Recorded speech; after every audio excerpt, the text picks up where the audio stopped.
Assalamualaikum warahmatullahi wabarakatuh. Perkenalkan, nama saya Agnia Khulki Karimah.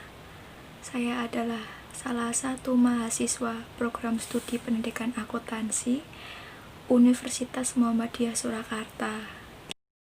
Di sini saya akan menjelaskan pelajaran ekonomi kelas 11 tentang kerjasama ekonomi internasional. Apa sih itu kerjasama ekonomi internasional? Hubungan antara suatu negara dengan negara lain dalam bidang ekonomi melalui kesepakatan-kesepakatan tertentu dengan memegang prinsip keadilan dan saling menguntungkan. Secara umum, kerjasama ekonomi internasional ditujukan untuk mempercepat pertumbuhan ekonomi masing-masing negara di kawasan tersebut. Apa saja manfaat kerjasama ekonomi internasional itu? Manfaat-manfaat kerjasama ekonomi internasional: 1. Dapat mencukupi kebutuhan dalam negeri. 2. Dapat meningkatkan produktivitas dalam negeri. 3. Dapat memperluas lapangan kerja. 4. Dapat meningkatkan pendapatan negara melalui ekspor. 5. Dapat memperkuat rasa persahabatan antar negara. Apa saja bentuk-bentuk kerjasama ekonomi internasional itu? Bentuk-bentuk kerjasama ekonomi nasional yang pertama yaitu kerjasama ekonomi bilateral. Yang kedua, kerjasama ekonomi regional. Yang ketiga, kerjasama ekonomi multilateral. Yang keempat, kerjasama ekonomi antar regional. Kerjasama ekonomi bilateral adalah kerjasama ekonomi yang melibatkan dua negara dan bersifat saling membantu. Contohnya adalah pinjam-meminjam modal antara Indonesia dan Jepang. Kerjasama ekonomi regional adalah kerjasama ekonomi di antara beberapa negara yang berada di kawasan tertentu.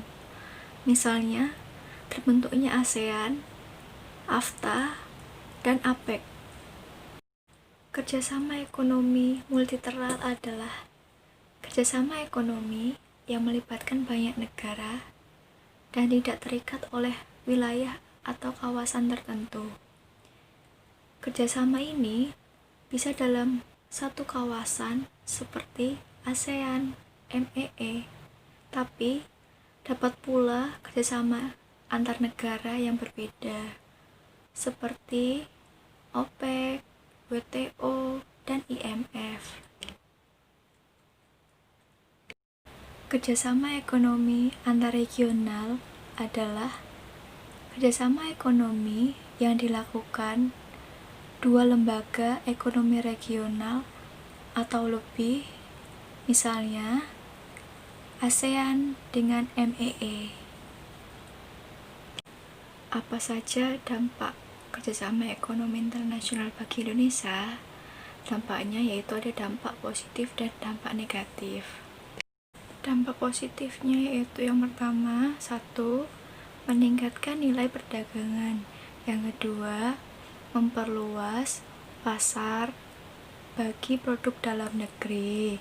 Yang ketiga, meningkatkan pendapatan negara dari ekspor dan devisa.